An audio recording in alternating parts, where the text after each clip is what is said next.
On today's episode, we're talking to three women entrepreneurs. Our guest today will be Cristen Dallas from Prima Strada Pizzeria, Joe Zambri of Zambri's and Big Wheel Burger, and Maryanne Carmack of Roast, La Pasta, and Taco Stand Del Pastor. Sam. Yeah, this is going to be an exciting panel. Thanks for being here, everyone. I've got a couple of statistics here I just want to go over before we get into the conversation, really. It says here that females in businesses, in the businesses that they own, have been hit the hardest by this pandemic's financial devastation. According to a study released in December that included more than 10,000 small businesses, on average, businesses in Canada led by women are taking twice as long to recover than the economic downfalls brought on by COVID-19 compared to those owned by men. These bleak statistics are seen most evident in industries that are dominated by women, such as the hospitality and food industry. According to Restaurants Canada, females make up to 58% of the restaurant workforce, and 8 out of 10 restaurants are losing money or are barely scraping by. We asked a few Victoria females in the industry who own restaurants to share their biggest challenges, observations, and advice for making it through these challenging times. It's interesting data you've got there. I mean, obviously, it kind of makes sense, and I kind of support that. It'll be interesting to see what our guests have to say about that. What is your experience? Obviously, we're males. Yeah, in business, we both own businesses that are made up by both females and males. And in my business, I've always been a real hospitality front of house staff guy. So inevitably, I get more female applicants for those jobs, and I seem to hire more of them for the front of house of my business. In the last couple of years, in my own leadership team, I've really made an effort to make an equal spread of the genders on my team, and I found that's been. Well, it's imperative. It's a direct reflection of the world that we was that a deliberate effort to do that? It wasn't deliberate. I mean, I was conscious of the fact that it needed to be somewhat equitable, but it certainly wasn't a conscious effort. It's just the most qualified people step up to the plate, and it's a matter of being open to just hiring the most qualified person, no matter who they are. Yeah.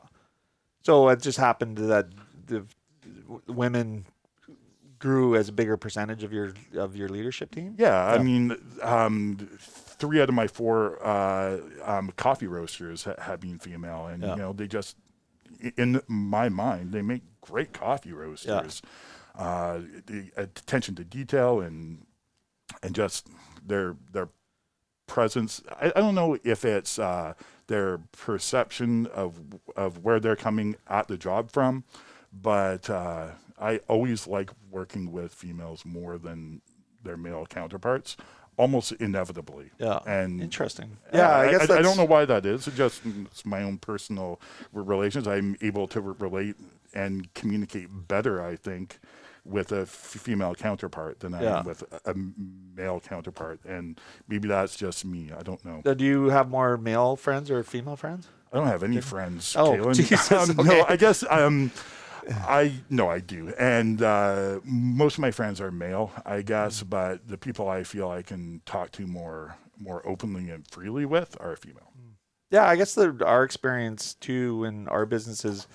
I mean, I think out of the 6 restaurants we've got, 4 are led by women, and our management team. I think it's our senior management team. It's about 50-50, and obviously.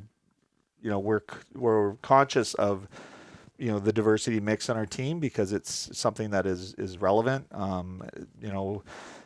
with the women and male mix, but also people of color and people that have been marginalized. It crosses my mind often, but I guess at the end of the day, your culture just breeds what you want it to as far as supporting promotion of of diverse groups in your organization. So I think it's just, yeah, for me, it just is a matter of how we've done business for 11 years. So, Right. I mean, um, I've been in business for 25 years and in yeah, the restaurant business for, I don't know, 30 something. And I've definitely seen the attitude change and the position of where women are working in advanced greatly in our yeah, industry. And I guess I'm assuming, but it's because I don't know. I'm coming from it from a very male perspective. yeah. I don't see all the inequities that maybe I should be seeing. I can only go by what I'm doing, and in my business culture, we're very open and very equitable, and I just don't see why it would be any different. However, it obviously is, and this is why we're having this conversation today. Well, and hopefully we won't get slammed too hard by our guests for our mansplaining of our cultural or ethnic or gender equality in our businesses. But let's bring them on and Yay. give us your background and how you got into business and what from your perspective, what's been working, what's challenging, and yeah, just give us a little bit of history. Yeah, so I've always, I mean, one of my first jobs was working for a catering company back when I was 14, 15. Worked at McDonald's like a lot of teenagers did at the time. And always kind of just stayed within the restaurant industry from serving, hosting. It was more front of the house where I started from. And then my husband, also passionate in the food and beverage industry as well. Once we got married, quite young actually, we moved to San Francisco, and that's where we kind of honed our skills in the industry, working and grinding it out for about 5 years, managing top restaurants in the city, and realizing that we still had our dream of owning our own restaurant, but we wanted it to be sustainable. And so that's where the concept Roast was born, where we wanted a quick service restaurant that we could one day start a family and maybe have weekends off and off and not have to deal with all the craziness of a full-blown restaurant. But that's a little bit of my background and how I got into the industry. Excellent. That's great. Do you have children? Yeah, I have one daughter. Oh, cool. Yeah. How is that balancing, opening new businesses and that from your perspective?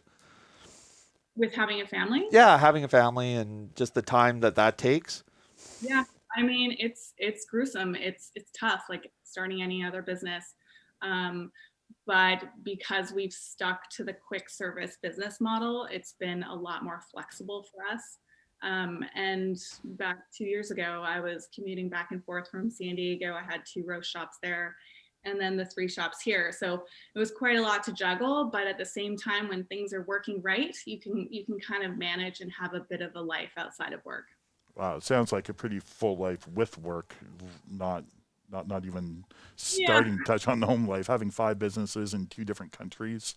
I could say I thrived a little bit on chaos. Yeah. But things are a little bit more manageable now that we just have the 3 located here in Victoria, and I'm not really interested in taking on anything else at this time. Let's just say I'm enjoying a bit of peace and quiet. Oh, that's great.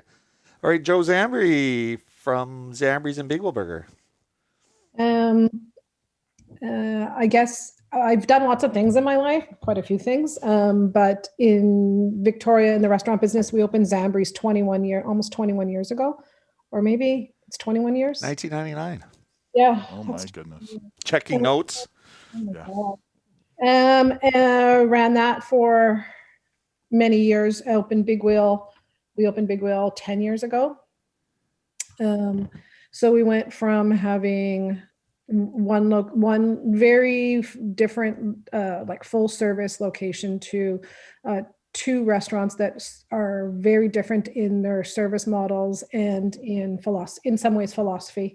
And then in the last 4 years, correct me if I'm wrong, Halen, just like went from having those 2 to there's 6 in total. So that's kind of my background. I worked at Zambri's on the floor managing for years, and now just recently have moved into the office always doing stuff with Big Wheel, but in addition to my Zambri's responsibilities. So now I've kind of put my Zambri's things, I passed them on, and now work in the office primarily on Big Wheel. Oh, excellent. Are you happy with the diversity in your businesses? Like, give us a little bit of your thoughts on, could Yeah, we I do think better? Could we? what could we be better? Yeah, of course we could be. We could always be better. I personally love the two different ways that we do business with under the umbrella of what we do. Every day there's a challenge in one or the other that can either directly relate to what we're doing in the other businesses or is very, very different. So your brain is constantly shifting back and forth, and you're always generating different ideas that when we were a little bit smaller and when we were doing just one thing, you kind of become hyper focused. So I found that this has broadened the way that I personally think. And each business, I think, it benefits from the fact that we as a team are looking at things at all these different angles in different ways. Oh, that's great. All right, Cristen from Prima Strada. So Prima Strada started in 1998. Yeah. No, sorry. Woo. Not enough caffeine this morning. I got married in 1998. It was a good year. It was a good year. It's a Prima 2008. something. A few years later, it was a Prima. Yeah. Thanks, Sam. 2008. My background is actually in the business world. I spent a little bit of time in retail. When I came out of grad school, I worked in bookstores, which was still kind of keeping with the grad school theme. And then went into, I was born and raised in California. And so I went and worked for financial startup companies in the Silicon Valley and managed facilities and some technology operations, and had a really good time, and met my partner and husband. And he had come from a hospitality background and had this romantic notion of having a room again someday. Prima Strada currently has 3 pizzerias and 1 commercial kitchen operation. So a little bit bigger than just one room.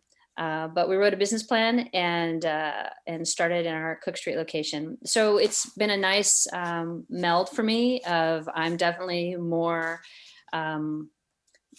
the person that gets things done. I'm married to the visionary and I'm the execution person that makes things happen every day. I work with a great team and kind of similar to Joe, even though we only have pretty much one style of restaurant for what Prima Strada does, there's lots of things that happen every day that add to my list of things to get done. So, yeah. Do you feel like your business is diverse as far as, representation? I think there's always ways to get better. I think if I'm being honest, I'm white, and I was raised while I'd like to think of being very open-minded. I think that the reality is that there's a lot of stuff that I'm probably not even aware of that I should be. Our team is, I think, as diverse as we could be more diverse than we are. I mean, I think we could always be looking to be better, right? Joe brought that up, and that's definitely one of our values at Prima Strada is to be constantly improving. We're actually doing some training now on diversity and inclusion with our team, just so that it's all in our minds and looking to challenge our maybe mindsets, even the awarenesses that we weren't even aware of, right? To get better.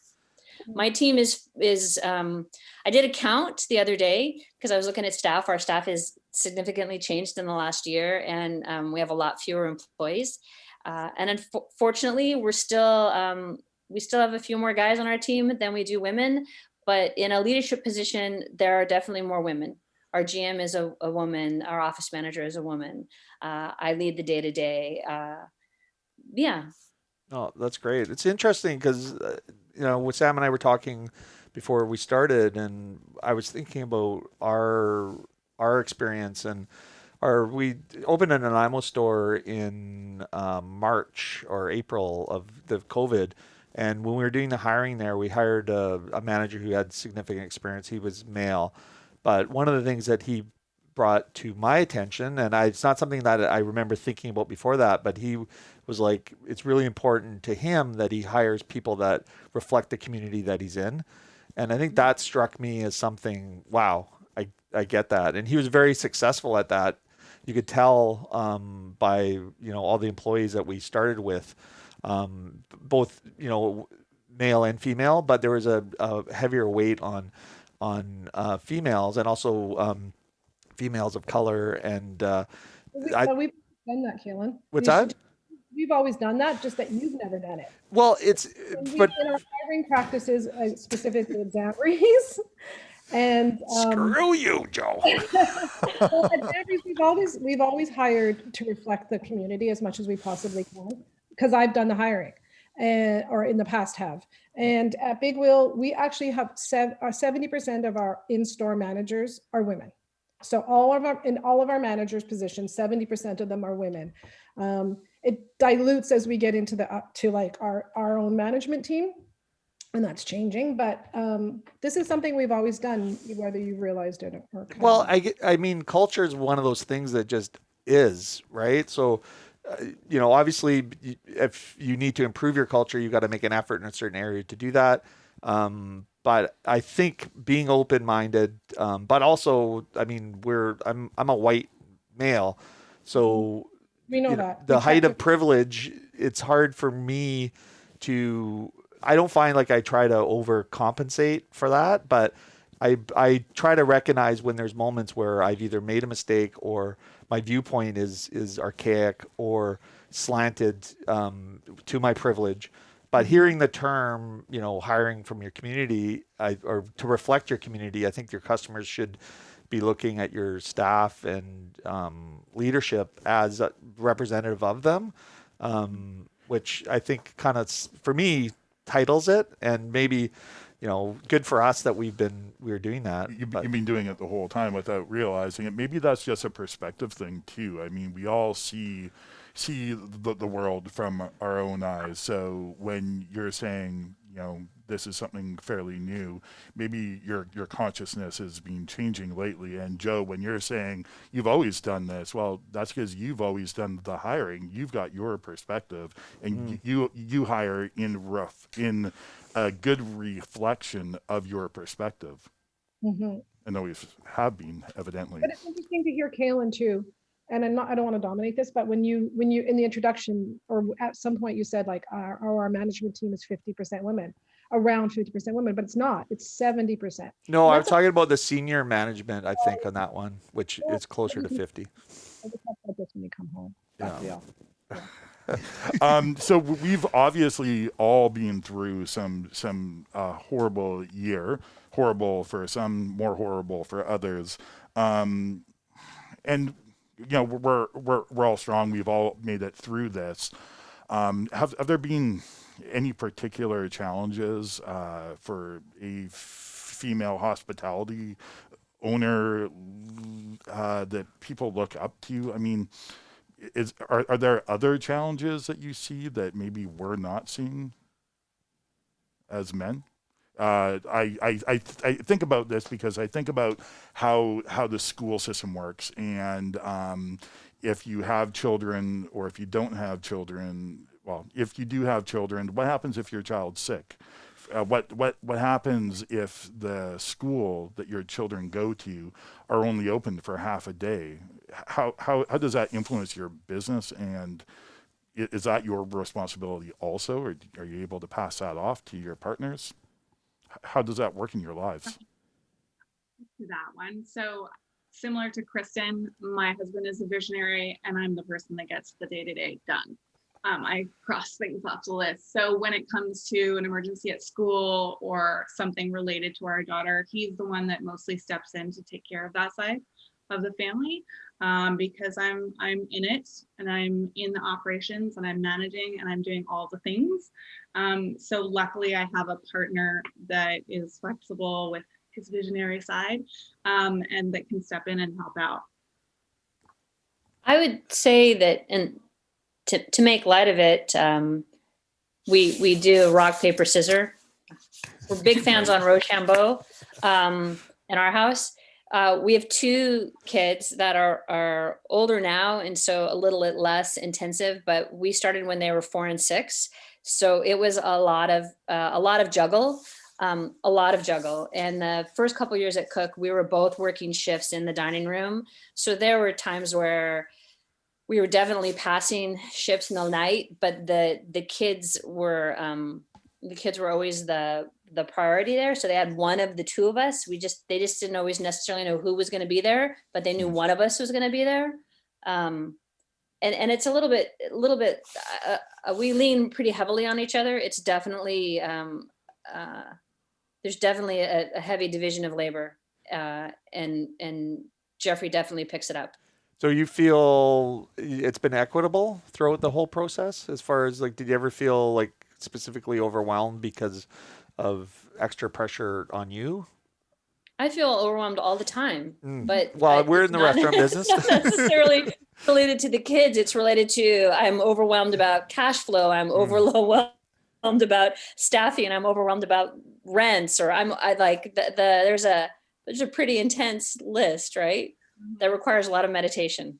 It sure does. It sure does. But it doesn't feel to you that, you know, the fact that you're the woman entrepreneur and a mother, it's not been overweighted towards you. Like, I'm just trying to get down to, you know, from your experience, have you felt it was been equitable as far as, you know, participation with raising the kids and doing the business? Is that a fair statement? And is there are you, this is such a male question, are you torn as a female and a mother to be home more, or take extra responsibility for your children? Or I don't even know where that question's going, but it feels like such a idiot question to ask. Well, we're idiots, so yeah, that's what happens. I mean, I know that if I was a single dad, I probably would not be doing what I do now. I'm sure if I was a single dad, I would probably have a 9-to-5 job that I could feel more stable with, and I would hope, in my mind, from my perspective, I would hope that I would be able to be there for my children whenever they needed. And I know that owning a business, especially in the restaurant industry, it wouldn't let me do that if I was on my own. I don't have that problem. I have a wonderful partner who takes care of our children very well. And but I was thinking, if I was on my own with my 3 kids, I don't know if I could do this. Does that ever come up? Does it play a factor into how you get work-life balance? Is it more of a challenge? I think also putting a really good team in place helps with that as well. So not only do you have a great partner or a husband or someone else in the family, it's about really creating that team to support you at the workplace as well. So making sure the right people are in the right roles, so that when things do come up and you need to put more focus on your family, that you can rely on those team members. I think that's part of being successful for any entrepreneur or anybody that owns a business. Right. I think especially I like Maryanne's answer. I think having had more of that corporate job before we had kids, I loved what I did before we opened Prima Strada, and had a great time in that profession. But this is definitely like my favorite job of all time. And part of it is the challenge of it and the variety of it, most definitely. And I think that there's something, without getting into the brass tacks of what the percentage breakdown is of what I do versus what Jeffrey does, I think at the end of the day, he can see that I love what I do despite all of the challenges and frustrations. And so there are certainly, like Maryanne said, there are gives and takes. There are definitely days when I'm at 110%. And then there are days when I'm not, and that you've built a team, so that when you do need to disconnect, you can absolutely do that. Mm-hmm. Yeah, I think that's an important part of it. I mean, all 3 of you own multiple locations, and it's essential to have a good team, and I guess your partner at home is part of that, especially if you have when you have kids. Um, Joe doesn't have kids, but her perspective, what from a management standpoint though, like managing people that do have kids, and have the family balance that maybe aren't as their spouse isn't as forgiving and more of a historically traditional situation where I always think of I grew up with sisters and a mother, very female dominated family, and I always was thinking of how much harder it is for my sisters. One sister is a business person that opened up a business, and she had a family, but her husband was mostly just doing his job, and she was left to do her business plus raise her family. And I always thought that was a bit unfair. But I don't know, Joe, have you had any experience with staff and managing that and just balancing that out? Well, yeah, over the course of all these years, I've had quite a few people who've worked for us and with us that have had families, and that have had, maybe the burden has been on them as a female more than their partner. In the interesting thing is, when I think about our management team at the present, none of them have children at Big Wheel. That they are Like at the store level. Yeah, Yeah. that are female. Yeah. That are female, that have active day-to-day. Some of them may be mothers, but they don't have active. They're not necessarily taking care of their children right now. It's you as a business owner, like there's always the balance of there's always like concessions that you understand need to be made for people that need to go that take care of their children. Mostly though, what I think that I've seen with a lot of the especially younger mothers is for women, they have the desire to do more. They would love to be like, they always want to be like, I want to be the assistant manager, I would like to be a manager, but they can't. At specific times of our business, I've noticed that there's there's specifically a couple of them that are like, I really want to take on that extra responsibility, but I have my kids and that's not a possibility right now. And that's kind of, those are the decisions that they've made, and it does I guess weigh heavily on who they choose as a partner and what the partner's doing and where they are in their life. And nothing though is permanent ever. So those same people that couldn't take on management roles 2 years ago can maybe in 2 years from now. Like, is that answering your question? I'm not quite sure what the question was, to tell you the truth. No, I personally thought it answered it very well. I think this is part of the discussion, is just trying to figure out, as time moves on and people evolve and, progress happens, I think that we are more progressive and there is more understanding in these situations. So I think if we were having this discussion 15, 20 years ago, it would be a very different discussion.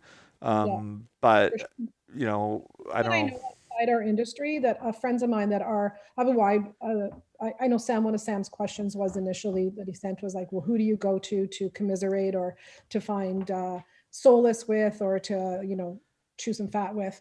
And I've been lucky enough to have a lot of friends that are lots of females and males, but that are not also in the restaurant business. And I look and a wide variety of ages, and I look at some of my younger friends who have younger children, and one of them, who is our actual lawyer, she's got like 2 kids that are under the age of 4, and she just opened her own firm. But she's chosen someone who doesn't work a traditional job. So this is the thing. So what I see is the women that are able to do that the best have had, like Cristen is like, you have somebody and Maryanne, who is able to fill in those gaps. Not gaps, take on that responsibility at that point of your kid's life, or that point of your life, or that point of your relationship. And I think that as a woman business owner, I've always feel that that's a really important thing to honor and to recognize. Nice. I don't know. I find that statement very, very positive, and I think I don't know. Would you guys say that because I think in each one of your cases, you have, over the years had a partner that was, supportive, and there was more of a equal distribution of the work life, challenges. And would you agree with that comment? Like, as far as, you being able to have the success that you all have had, especially, with Maryanne and Cristen with children. Would you attribute that? Yeah, I don't think that we would be able to be where we are today without the equal distribution that my partner and I have. It wouldn't work. It's funny. Like, I always pictured having a business, but really didn't know what my role was until it was just kind of like, we have a business, here you go. And I was like, what? But I think that's also, a lot of women are like that too. I mean, we take on more, and we're really good at networking. And if we can't figure it out, we're going to reach out to somebody that can and ask for help.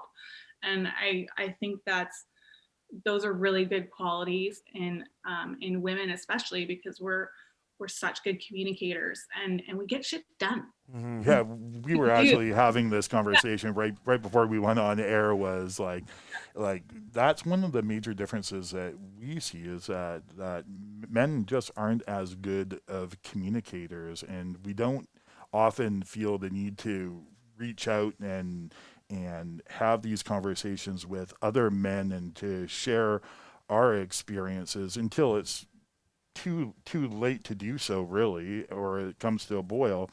And for the female experience, I mean, isn't it feels like you're so much more open and communicative, but is there a place where you go as female entrepreneurs to find that financial camaraderie or shared experiences? I mean, other than the bread and butter collective, obviously, but is there a place that you found in Victoria to go and hash it out and chew the fat, like Joe said? I think if you're I'm sorry, Maryanne, go ahead. Go ahead, Cristen. Oh, I think I'm almost envious of Joe in that I think sometimes you get so in it. So I have like two thoughts. First is all like, you're in it and you keep moving forward because you just got to get through and you got to get on to the next thing. But that my other guiding principle, because I had some really great mentors, and not in the restaurant business, but of like treating people the way you want to be treated. So as younger people come through our organization, or younger families come through our organization, thinking of like where I was and where you can bend and where you can be flexible and where you can't be, because you can't always, but to know that you've been there, and you understand, even on just a human level. You don't have to have kids to understand that people get sick, or that there's just, life happens, right? And so as much as you can do it within the operation of your business, you're going to want to be a human being, right? Which is, I think, where we are. Bread and butter is a huge thing for me, to be able to sit around the table and chew the fat. That, again, in that grinding in and getting stuff done, I have a great support group here, but it's not a group of women that are in the restaurant industry or in hospitality. And I can see that would be, just from my interaction of talking with Maryanne or talking with Joe, of like, you see just a couple words and there's an instant connect, because you have that experience and that other language, that other common language that's incredibly beneficial. And so for me, I'd say that sometimes in the grind of getting stuff done and raising kids and living, that's something that I've missed out on, definitely. Interesting. Maryanne, do you have any other things you want to add on that? Excuse me, I was going to say, I really like what Joe was saying about reaching out to different people within different industries. Is something that I rely heavily on. And then when we collaborated with Bread and Butter, it's mind blowing. Like, even when we had John speaking to us a couple weeks ago, I thought he was speaking like directly towards me. And it's just really nice to have a platform where we can just share stories or even give advice. Like I've asked Joe and Kaylin when we were changing our pricing at Roast, I was like, does this make sense? Because sometimes like I can talk in circles all day long with myself and then with my husband when I get home, but it's not necessarily, I don't know if I'm doing the right thing and is it what other people are doing? And so it's really nice to be able to just seeing what people are doing in the industry and how they get to their conclusions. It's super beneficial and very supportive. That's great. We've been lucky enough, sorry. No, go ahead. One of the other things that to me that has been really beneficial in the last year is that because of COVID, we've moved our operation to our house, our house, and we have also brought in our accountant, our bookkeeper, who is the wife of our general manager. It's just this incestuous little. It's quite the house you have going on there, Joe. Kayla lives in the basement. I want to say, and the aside from the fact that she's female, but she she herself is with Yan, to see them like balancing the way that they raise their kids. They've got two kids, and then Yan has a third kid who lives with them half the time. Watching that has been really interesting, and then but just having her perspective, because she has worked in the restaurant business, but it was years ago. She does a lot of different things, and she also takes care of our books and other people's books. And it's been so beneficial to have, like when we were just talking about having somebody else's perspective or being able to talk to somebody else, even though she has like a similar background in a lot of ways, but then has done other things. And her perspective sometimes, or because we're all in this one open space, has been I feel really, really beneficial for me personally as a woman, and as also to have someone that can say, because like you were saying, it's like you get into this like zone and you're just like all you're doing is getting through the day, and you again, your blinders, like your perspective becomes myopic, and for someone to say, hey, well, wait a second, there is this option over here because somebody else does it this way, or I read this, or I saw it. It really does make a difference, because as a management group, we do tend to go down like often the same roads, like the same path. We take the same path to the beach all the time, and sometimes you need to take that other path just to see where it winds up. And sometimes somebody needs to push you in that direction. And it's been really beneficial, I think, having that perspective in our office, and we've been lucky to do that. So it's about creating that as a group somewhere else and with other people, if you can't have it in your office. And as difficult as it seems, it does make you think in different ways. And you can read as many business books as you like, and they're beneficial. And you can listen to as many podcasts, but it's about that back and forth communication that's really important in order to achieve some kind of development, I think. Right. Wow. That's a great answer, Joe. Yeah, I think that, I mean, I was just thinking while you were talking about the approach of just kind of collaboration.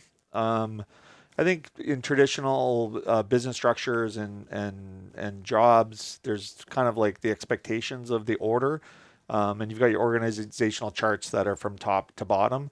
But when it comes to a collaborative workspace and also understanding of other people's challenges, I know in our office we often have Yan and Stacy's kids in. Maybe they're sick from school and they got to bring them, and we're just like completely open and fine with that. And I think that kind of opens the opportunities for those other paths to the beach, because you're immediately allowing for this safe place where we're not like, oh, your kids are here today, or oh, well, you just stay home, or you've got to do that, or just putting people in these boxes. You just allow for that kind of collaboration. And I imagine Cristen, coming from I believe it was, were you in Silicon Valley, San Francisco area? So that sort of like open, progressive kind of workspace might have been some of what happened down there. I'm not sure. I think what Joe said is key, which is you can read all the books. I mean, I do. I'm a keen reader. I'm always keen to learn something more. But at a certain point, there's that real human connection of of being able to say like, yeah, we thought about that, or we tried that, or how could we work it this way? And like she said, like in our little group, you have this little thing that goes on, which is lovely and feels really great, but you need that outside person to just give you that bit of a nudge off the path. I know that as business owners, or, going back to the book thing, you're supposed to work on your business, not in your business. And in this last year, when we reopened, I was in that bubble crew and there were 5 of us that were kicking it out at Cook Street when we reopened. And that's really eye-opening too, to go back and work, answer those phones again, talk people through that menu, to see that, to be able to pop in and then pull out and see how that changes your perspective as well. Yeah, that's important. I also had to do that too. But I think it's really important for business owners to be able to do that as well. And I think what's interesting, just listening to both you ladies, is that you have these women that are in these management roles. I'm like so the opposite. I have a group of boys working for me, and I'm the fearless woman leader. And I've come across over the years a couple of times some issues of maybe some of the young men not wanting to listen because I might be because I'm a woman, but the way that I get through to them from the very beginning is that I train every single one of them at Roast. I am the trainer. They will be with me for at least 2 days, and I show them that I can do all of the things. So like I know exactly how all the equipment works. Yeah. I started from front of the house, but I had to learn the back of the house because I think that's just so important, especially in our industry, to really know the full circle of the business, just in case you need to, right? Like things come up. And when COVID came up, it was a skeleton crew and I was down there every day and I was just making the sandwiches. I did that for a couple months until I could like really build the right people back into place.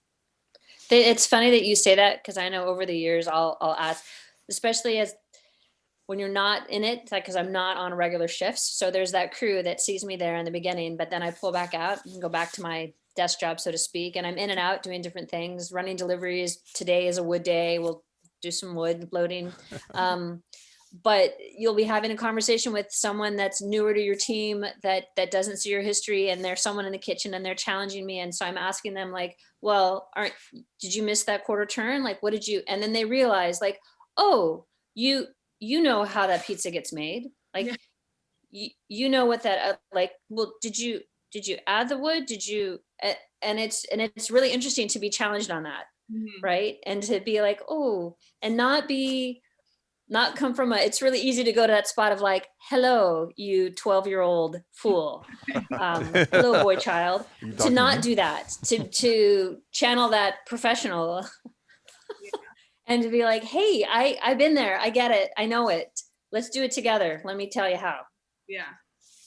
Do you have that feeling of, I was again thinking while you're speaking about those challenges, and Maryanne commented about, showing and training, and she's the trainer. Do you have that feeling? Because I think about some experience I've had in my life where I felt maybe a little bit viewed as inexperienced or naive, and I feel like I have to show myself as knowledgeable. And do you approach it? Is it that type of feeling that you have when you're training, or do you feel like, hey, I've got to make a statement here? Because especially if somebody's coming at you where you feel they might be a little bit misogynist or come from a background that isn't inclusive and things like that. Like, is that kind of a feeling or no?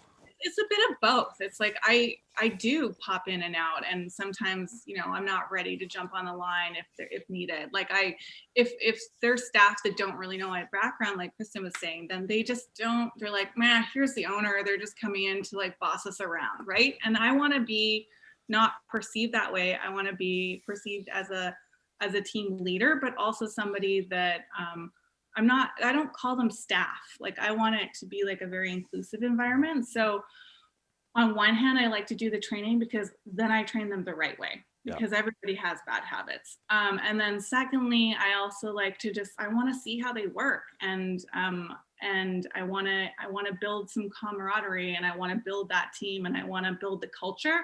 And I think the only way for me to do that is to do it and really show my team that like I'm in it. I can do the hard work. You know, I am much older than everybody in the team, but I can step in and pull an apron on. I'm not above anybody else. And I think that really helps with the culture. And for a long time at Roast in particular, we didn't have a very good culture, and it starts with one person, and it's like infectious, and I just don't ever want to get to that place again. So I really look at myself in the mirror and just like treat people the way that I should be treated back. And I also set expectations right from the beginning. So I say, like, in an interview, I'm like, this is what I expect from you, and this is what you're going to get back. And that perspective, I learned from experience, but also from having those meetings with Bread and Butter too. It's like, we can't expect these employees to show up every day, put a smile on their face, and do what they need to be doing unless we're giving them something back. And it really is a partnership. So I've really taken those conversations quite close to home, and I'm putting my mouth where my heart is, and whatever that saying is. No, I like that. I think it's a new saying, but it's a good one. You're putting your sleeve in your mouth. Yeah, but it, you know, and I've always felt comfortable working in a male-dominated industry. I have two really bossy older brothers, and I've never been uncomfortable working with men or being around men, and a lot of my friends are guys, so that also helps as well. I'm just not, it never phases me. And I also like working with women. It's just currently the only person that I have working with me who's a woman is my cashier, and that's it. Between the three shops, it's all guys. Wow. Awesome.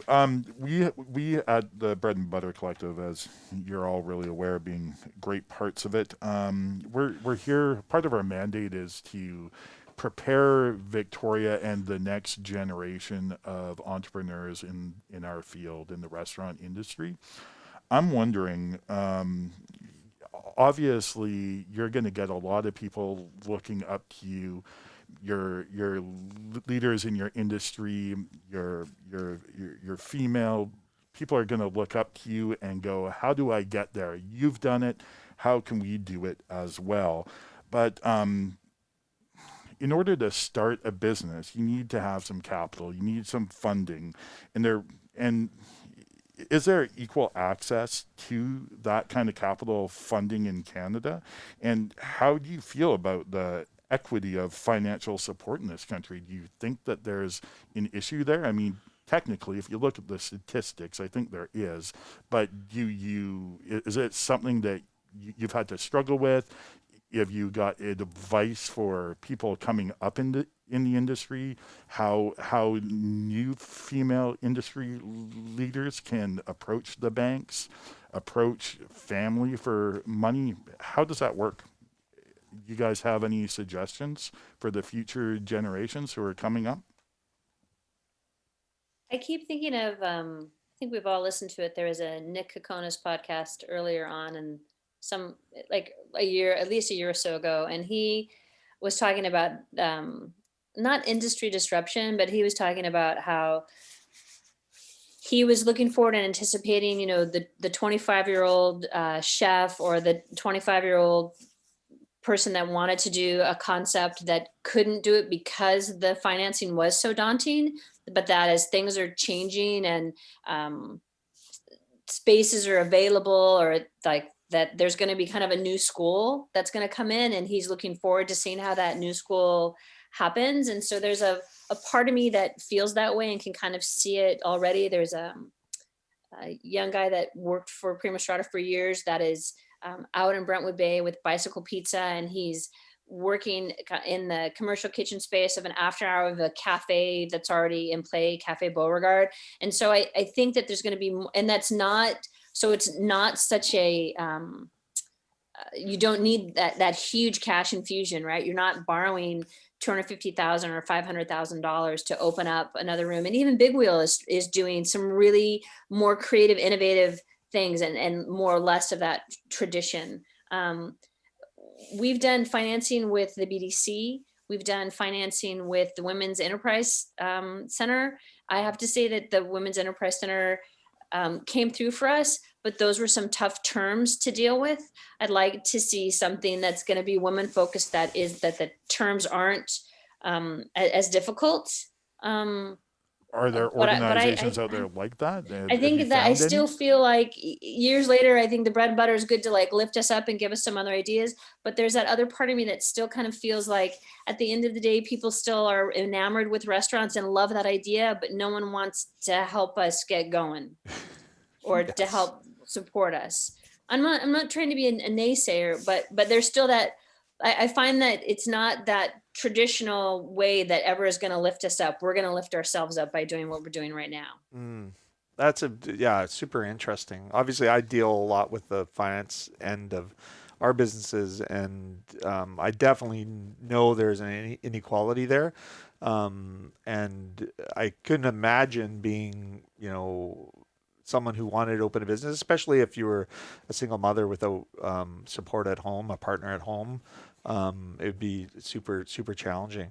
I'm going, or like, this is, I've got two things to say. Like, as a woman, if you are, and as we move forward, if you're going to go to any kind of financial institution to borrow money, you need to be as set up and ready as a man is. So when you say like, I don't know if I was a single mother thinking of opening a restaurant while I was, raising my kids, would any man do that as well? Like, Sure. Yeah.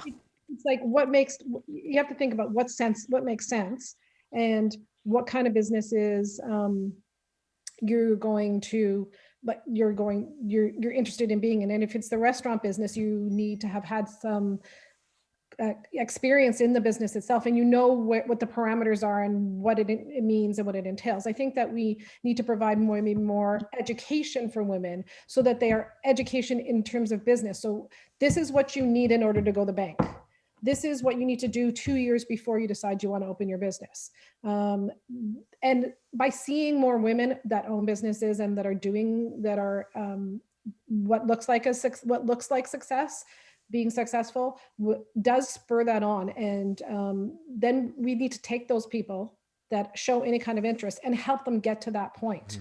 As people that have been through that. And I'm the least I never go to the bank. You do all of, like Kaylin does most of that for our company. But I understand enough of it. And I think that if somebody is going to do that on their own, they have to be able to understand. I think the yardstick that you measure everybody with, whether they're male or female, whether the money is there and as easily given to a woman, that's a different set of circumstances and a different dialogue. I was just looking up, there's I know that I just read something about, the Minister for Women and Gender Equality and Rural Economic Development. There's $100 million pool of money that they're looking to finance most rural women, any kind of women's business, anybody that's LGBTQ plus that are starting businesses in the next year. They're starting to look at proposals. So there's money, there's going to be government, as we move out of COVID, I think there's going to be government money too that women can tap, that may be more readily available for women to tap into. Mm-hmm.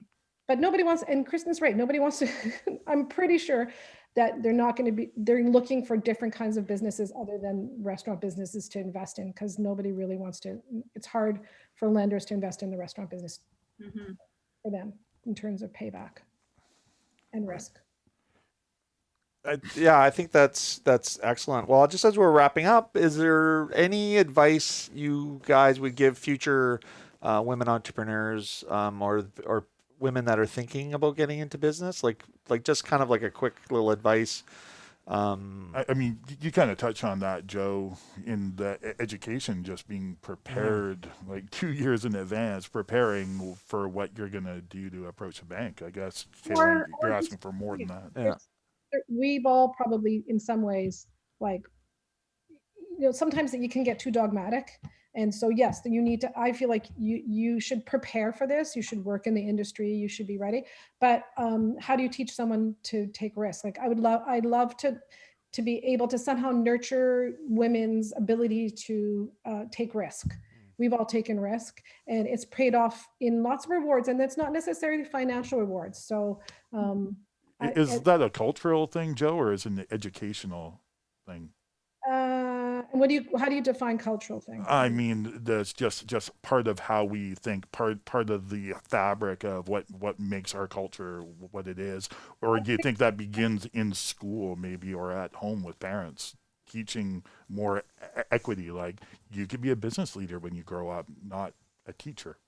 Not that Yeah. there's anything wrong with being a teacher. No, and well, I guess it's But- that, I guess the message is you can do anything you want. But we've been like, we've been historically in the last 50 years, like when you think about my generation, like I never thought that we'd be fighting as a woman, fighting the battles. Like walked in rallies and in parades and like thought that, birth control for women and the ability to control your own body and pro-choice. I never thought we'd be having these dialogues now. So I think that women have been told you can do anything you want for the last 50 years, and we're here. So that dialogue, the words themselves need to change, or the sentiment needs to change, or the action needs to change around it. So there needs to be, maybe we're back into another rally, a cry for action in a different way. And so like Kristen was saying, it's about looking at business and life in a way different way. And yeah, schools need to teach things in a different, teach women things, teach this upcoming generation things. I don't know what that is. And I don't know how they do it, but they're, and I think maybe COVID has slapped us out into something different. Mm-hmm. Like at the end of all this, we're going to be spit out, and then it's going to be interesting to see how and when and where we're going to wind up. I'm smiling as we're talking, which I know you can't necessarily, you guys can see it. I can see I but see you smile. my mom sent me my mom sent my sister and I an International Women's Day little perspective, like in case you forgot that it's not about recognizing the women on your team with flowers or going to brunch or having a lunch or something like that, that actually International Women's Day started as a rallying cry, like women would strike in different countries for certain rights, and started in Russia, say for example, where they did a strike for food and bread. And it was actually a lovely, quite good reminder that there's still some places for us to go. I don't know what gives you that risk. I don't know how it is that you decide that. I don't know if it's because my dad was an entrepreneur and started different businesses, and my mom decided when she was 40 that she was going back to school and going to finish her undergrad and get her graduate degree. Or I don't know what it is that is in us that is either that we're just wired that way, so we're going to be risk takers, and we've always been doing it when we go all the way back to our childhood, the things that we did, or if it's that, is it the DNA, or is it that life experience, or is it because we've always said, hey, you can still do it, but there's still ways to go to get women to move in that direction. Mm-hmm. There's still, like Joe said, we're having conversations that I thought were over and done with, and we keep having them. And even on a small scale, Jeffrey was watching a sports gig the other day, and it was like the greatest sports highlights moments in the last 50 years. And I kept waiting and I kept waiting. And then I called it out and said, where are the women? Where's Mia Hamm? Where are all of the women? And they finally gave one. And I was like, gentlemen, I am just so disappointed. And they were like, oh, Mom, we got to keep talking about it. We got to keep bringing it out. We got to keep challenging the system. For sure. Maryanne, anything to add to that?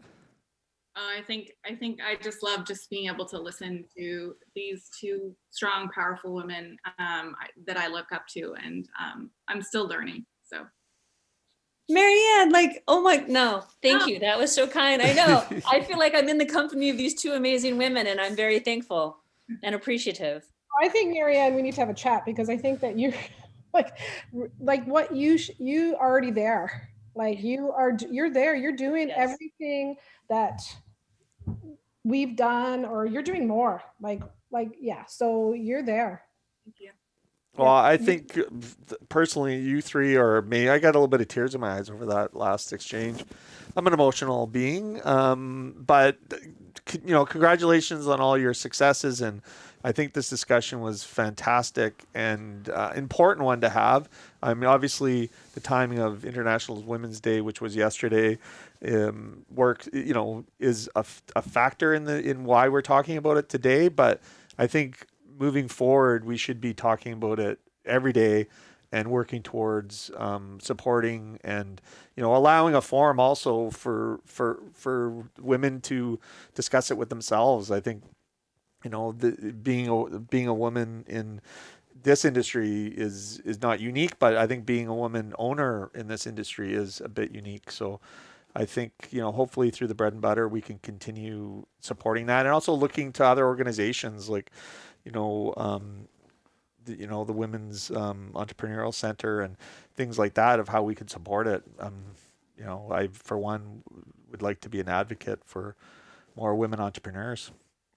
Yeah, it was a real pleasure hearing you guys talk amongst yourselves and having you on the show. I look to all of your businesses with envy and how they're operated.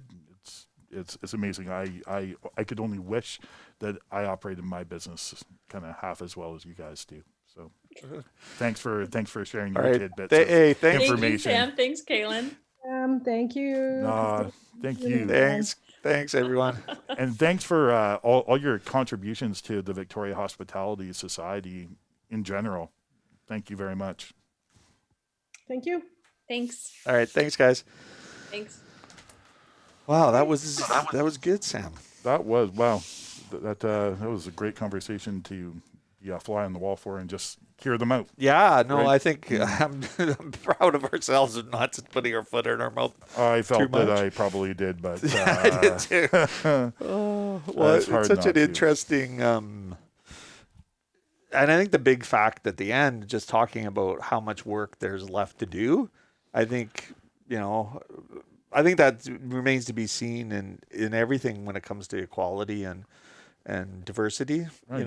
It's constant. You're always going to be working, but there's just some battles that you look at and you go, why are we still fighting this battle? Like, why is this even still a conversation? Why are we having these conversations when this, like, I think it was Joe was saying, I thought this was dealt with decades ago, perhaps. Yeah. And yet, it's approached, the conversations are had, but are they heard? Yeah. Are the conversations being heard, and are they being dealt with? And is there any action taking place because of these conversations? Yeah. And you kind of want to say yes, but at the same time, we're still having them. Well, so something's missing. Something's missing for sure. I, for one, I think part of it, and I think this is what makes you either an advocate for inclusivity and fairness or not, is like what are we doing as men to try to figure out and find and support these other institutions that are supporting women entrepreneurs and women in business and things like that. Like, I know through our foundation, I've done some initial work on how we can support, single mothers and young entrepreneurs, and in particular, entrepreneurs that come from a perceived disadvantaged group, whether it be of color or LGBTQ plus or women or these types of things. And I think that is, it comes down to we're part of the solution too. Like, we're not just passengers on this train. We can be conductors on supporting women in business. And I think through, it's nice to hear that, the Bread and Butter Collective is providing that some support and that open dialogue and discussion with, both our male entrepreneurs and female entrepreneurs in our organization. So I'm gonna do my best and commit to doing more work on trying to figure out how this infrastructure gets built that specifically supports these populations that are trying to do better and trying to advance their entrepreneurial spirit. Right. I think that, it's always good to move ahead, move forward, be more progressive. I think just having these kinds of conversations give me a different vantage point that I can look to my business at. I'd love to say that I've done more than I have. I feel like I'm pretty egalitarian as a person. Like that's just how I picture myself. Maybe that's the wrong perspective of myself, but I feel that way. And so it turns out that in my business, it just works out to be fairly equal. Yeah. In terms of who does what and the gender roles. Yeah. Just seem to work out. But I wish I could be more proactive, but I find myself caught up in the same problems that we are all in. And sometimes I just have a hard time picking my head up out of my own world to be more inclusive, really, maybe. Well, I think part of it is setting up institutions or organizations like the Bread and Butter Collective that is inclusive and, works towards that. And, we're trying to get, fair wages for our staff and benefits and working or living wages and things like this. And I think that all gets wrapped up in something that's good. If you don't have organizations or people that are working together with that as kind of your mandate, then I think you fast forward 5 years and we're still in the same spot. So hopefully, despite that you feel like you aren't doing enough, that you actually are working in organizations that are propelling that forward. So I think you should feel good about yourself. Well, I generally do feel good about myself, Kaylin. That's not usually the issue. You feel too good about yourself. Oh, well, I don't know. Yes, that's a story. That's a podcast unto itself, yes. I am sure. Well, our next podcast, which will be coming up, we're going to talk more about operational issues and also how customers can better support local restaurants when it comes to delivery, pick up, or dine in. Want to talk a little bit about anti-masking and difficult customers. There's been recent two in particular where there's been physical altercations in Victoria restaurants, and not entirely sure who our guests will be on that, but we're going to be just talking about how what the reality is in day-to-day today in the business. Right. Well, that is a big, that's a huge topic. Delivery, pickup, and anti-mask wearing. Oh my God. Can't solve all the problems in the world. Hey, we're going to try, and it takes an effort. It takes 13 podcasts. What is this, number 3? Only 10 more to go before we got all the problems solved. That's right. So, thanks for listening to the Bread and Butter Collective podcast. And I just want to start listing out some of our members here.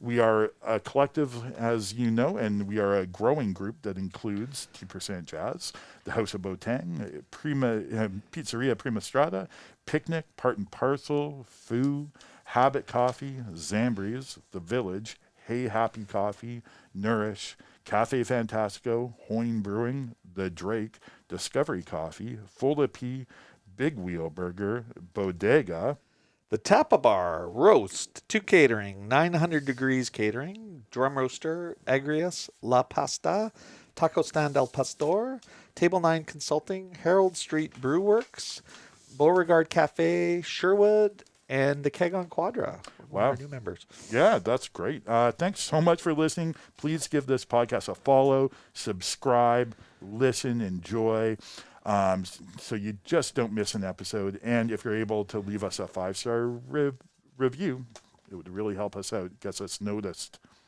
If you'd like to send us an email on what topics you'd like us to cover, you can email us at info@bigwheelburger.com. Our social media accounts will be up soon, hopefully by the next one, so you can reach us directly. Until next time, be kind, be safe, enjoy good food and coffee. And be nice to everyone. Be nice.